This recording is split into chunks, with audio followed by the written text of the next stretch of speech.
जाओ पटवारी है वो तब छोटी कोच का एक फर्द लेन जाएगा उसको हमारा ना तेरे तरफ से बहुत पास से बात आई मेरे तरफ पहला है कोई बात नहीं होता है जो लोग जिंदा होते हैं उनके जिक्रे भी याद रखें जो मर्जे उनकी कोई नहीं पूछा ये भाईचारा जिंदा है इसलिए इनके जिक्रे भी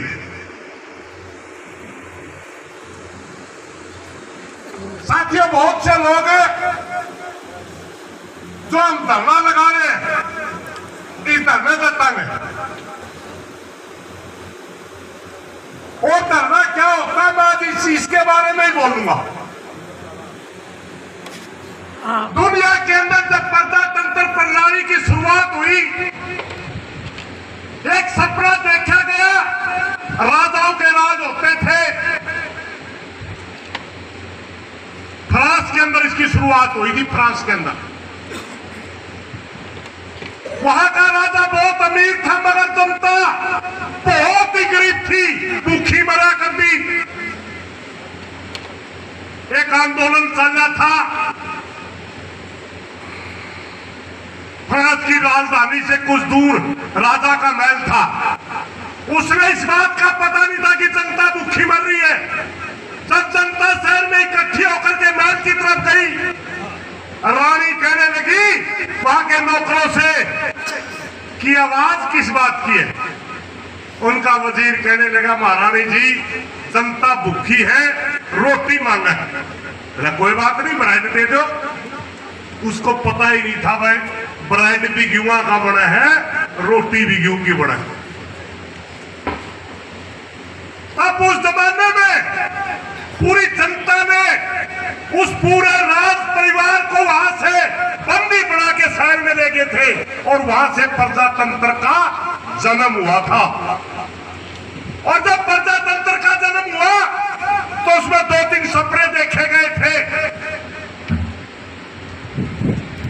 एक सपना था जनता के द्वारा वो लोग चुने जाएंगे जनता के लिए कानून बनाएंगे जनता के ऊपर लागू करेंगे हम खुद कानून बनाएंगे बनाने वाले हम होंगे लागू हमारे ऊपर होंगे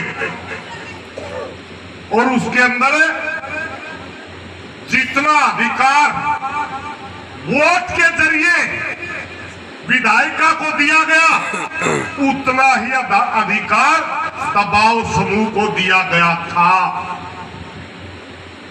जो हम आज ये धरना लगाए हुए थे ये संगठन बनाने का अधिकार दिया गया प्रजातंत्र में संगठन बना करके अपनी आवाज उठाने का अधिकार दिया गया प्रजातंत्र में जब जनता का चुना हुआ प्रतिनिधि राजा की तरह व्यवहार करने लगे जब जनता द्वारा चुना गया प्रतिनिधि राजा बनकर के जनता का खून चूसने लगे जनता को तंग करने लगे जनता की आवाज ना सुने तो तब दबाव समूह काम आते हैं तब ये धरने प्रदर्शन जुलूस किए जाते हैं ये जनता की आवाज होती है जितनी अहमियत इस देश के अंदर चुने हुए लोग रखते हैं इतनी अहमियत ही जो आप धरने पे बैठ करके अपना अधिकार की लड़ाई लड़ रहे हो आप भी उनके बराबर की अहमियत रखते हैं गणे भैया गए उन्हें दर्द हो रहा तेरे को वोट दे गए उन्हें भेज रखा है अगर तू कुछ नहीं कर सकता हमारा तो हमने अपनी लड़ाई तो लड़ देंगे हो जाटा सा चढ़ आके जाएगा वो जेठ में भी भाई पे 2.5 साल पड़े हुए ना पहले छोड़ में पड़े 3 से राय अमल लग गया करे जोर सा डरता है वो नहीं कैमरा मैं को आवेगा कि नहीं आवेगा और आवेगा तो रोकनिया कौन है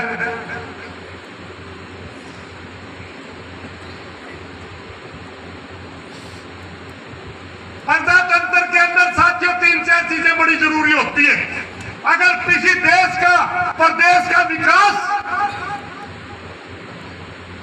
किसी बात से होता है तो उसमें दो तीन चीजें जरूरी होती हैं। एक, उस देश के अंदर न्यायपालिका स्वतंत्र होनी चाहिए। दूसरी, उस देश के अंदर चुने हुए प्रतिनिधि जनता के सलाह मशवरे से ओपन शासन होना चाहिए, सबकी राय से कानून बनने चाहिए और सबके भले के लिए कानून बनने चाहिए।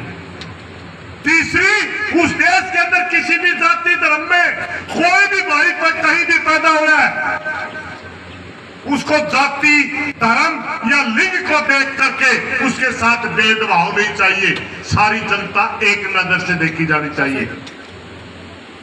और सबसे महत्वपूर्ण चीज है, उस देश का इतिहास जानने वाले जितने हो इतने ही इतिहास रचने वाले भी चाहिए। ये धरना आपका इतिहास रचने लग रहा है। और सबसे महत्वपूर्ण चीज है, उस देश के अंदर जितने भी नागरिक पैदा होते हैं उसको पूरी दुनिया की जानकारी के लिए शिक्षा चाहिए। इसलिए तो मैं कहूंगा छोरे ने पढ़ा दियो भाई।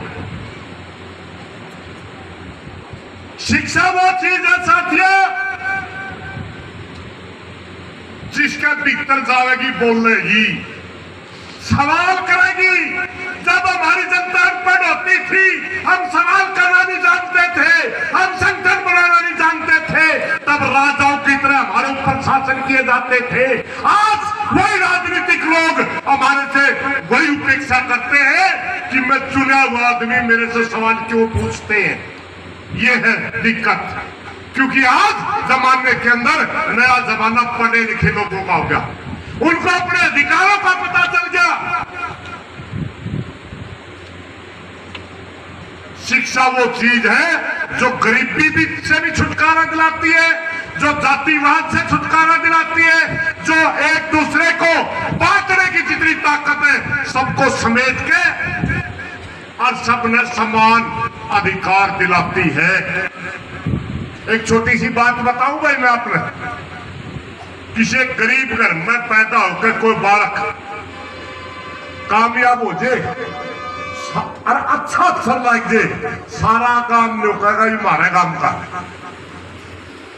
सारे उसके लिए रिश्ता जोड़ेंगे। अगर वो दलित परिवार में पैदा हो रहा है, न्यू कहेंगे इनका तो 7 पीढ़ी तक हमारे घर लिहाज था, इसका बाबू हमारे सीरी रहा करता, यू छोरा तो सरुए तक काबिल था। और जे कोई नहीं पढ़े गम में मलबैद करता फिरेंगे, मोटरसाइकिल चोरी करता फिरेंगे, न्यू कहेंगे महारा इनका कोई लेना देना नहीं, 1 साल ला लिया था इसका दादा सीरी, बेटी जो रिश्ते भी निकम्मा था। और अगर किसी गरीब किसान के घर में पैदा होके कोई आगा चला जाए, सारा का सारा काम उसी छाती के लाने में तैयार हो जाएगा। आज गांव में दारू पी के बुगिया में सुत्या रहे, न्यू कहेंगे 7 पीढ़ी देख ली तो है नहीं किसी खाते की। तो भाई एक तो अपने बड़का ने पढ़ाया करो, सारे भाइयों का मेरे हाथ जोड़ के प्रार्थना। दूसरी, एक एकता जरूर बनानी भाई। इलेक्शन आओगा गांव में और अपना समाज क्षेत्र अपना लालच क्षेत्र है, एक आधा बनमिया सारा गांव में दारू पिया होगा, सारा वो समझ लो उस गांव का सबसे बड़ा दुश्मन हो आदमी जो गांव में नशाखोरी फैलाओ, एक दूसरे ने बढ़ा देंगे। ठीक है, इलेक्शन लड़ना सबका अधिकार होता, सारे भाई लड़ो, अरे काबिलियत पर लड़ो है।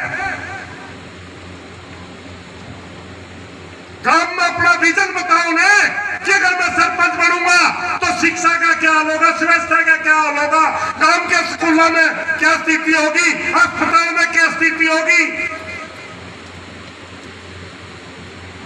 बहुत बड़े काम इसे हुआ जो सरपंच बहुत अच्छी तरह कर सकता है, मगर आजकल क्या हो रहा है, 5-10 लाख किया पे पहला दारू पी लिया, उसका कोड पहला ही ले लिया, फिर अपनी मर्जी तक किमें करता फिर भाई तो किन सकता को।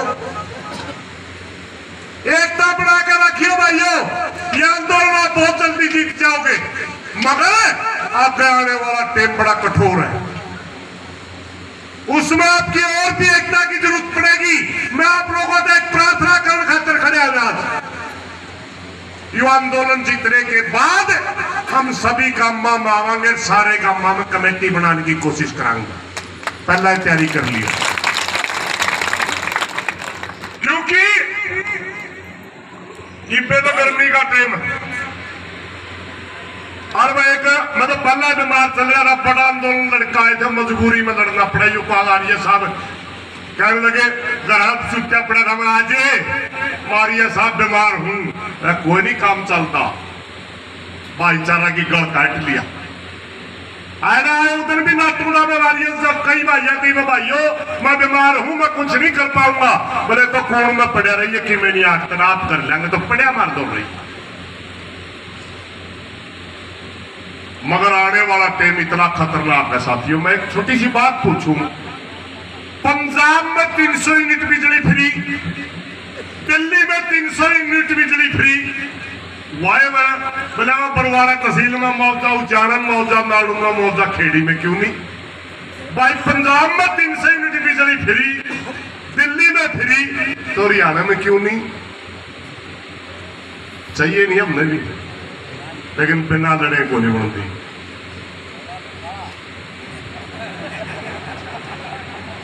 ये तेरा खुद की बस की बात है, मेरी नहीं। हाँ लड़ोगे तो बन जाएगी। फिर दूसरी बात है, एक दिन मैंने पहले भी कहा था 79,000 करोड़ के कर्ज पे, और किसान के कर्जे के अंदर किसान का 1% भी दोष नहीं है। जब हरित क्रांति का जन्म हुआ उससे पहले देश के अंदर खाने के लिए अनाज नहीं होता था। एक जमाना था अमेरिका का राष्ट्रपति लॉर्ड रिगन होता था, हमारी पाकिस्तान के साथ लड़ाई चली हुई थी और हमें अमेरिका से क्यों मंगवानी पड़ती थी। उसने एक लेटर भेजा था इंदिरा जी के पास, शास्त्री जी के पास, इंदिरा जी वाजपेयी शास्त्री जी के पास एक लेटर भेजा था और उसमें लिखा था कि अगर मैंने तेरे देश को गेहूं नहीं दी आपका देश भूखा मर जाएगा, इसलिए लड़ाई में रोक दे। शास्त्री जी ने तंग होकर नारा दिया था, जय जवान जय किसान। उसने कहा भाई भूखे रह जाएंगे, एक हफ्ते में एक दिन व्रत कर लेंगे, मगर तेरी शर्त पर समझौता नहीं करांगे। तब यह हरित क्रांति का जन्म हुआ था। और हरित क्रांति का जन्म कब हुआ? उससे पहले कमेटी गठित करी गई थी, यही स्वामीनाथन, MS स्वामीनाथन उस कमेटी का भी अध्यक्ष था। इन्हें रिपोर्ट दी थी, उस रिपोर्ट में लिखा था कि उत्तर भारत का किसान इस देश को अनाज पैदा करके खाद्य सुरक्षा की गारंटी दे सकता है।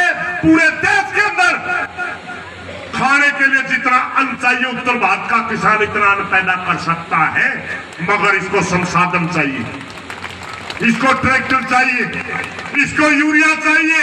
हम देसी पैटर्न पे काम करते थे, हम बिना खाद की खेती किया करते, बेशक थोड़े दाने रहा करते,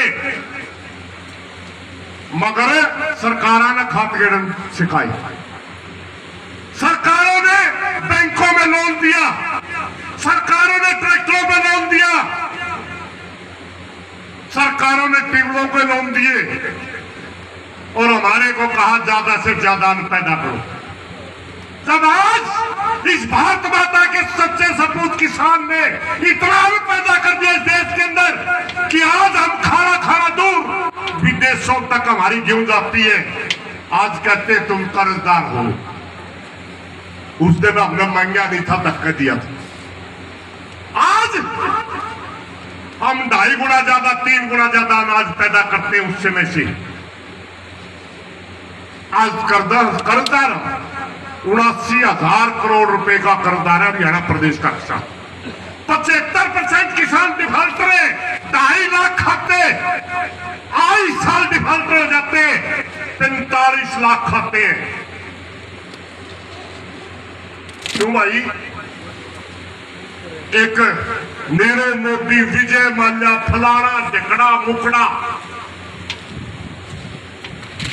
15 लाख करोड़ रुपये इस देश के लेकर भाई, 15 लाख करोड़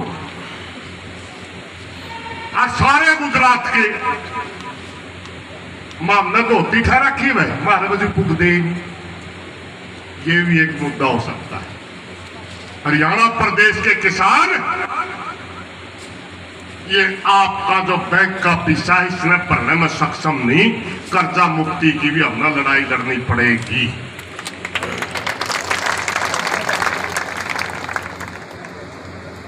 एक भाइयों बहुत से भाइयों में सुना होगा भूमि अधिग्रहण बिल, एक आधा तेरी जमीन अधिग्रहण हो रही है, कलेक्टर रेट ये है इतने रुपए मिलेंगे, मगर एक हरियाणा के अंदर पीपीपी के नाम से पब्लिक प्राइवेट पार्टनरशिप उस कानून का नाम बनाया, उसके तहत भूमि अधिग्रहण का कितना खतरनाक बिल लेके आई।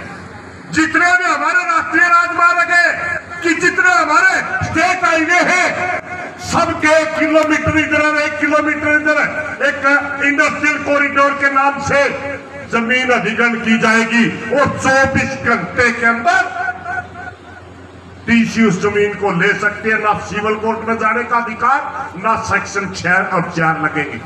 अगर किसी गांव की 10 लाख की करेक्टर रेट है तो उसको सोल्यूशन के नाम से डबल करके 20 लाख में किला चला जाएगा, चाहे करोड़ों के भाव।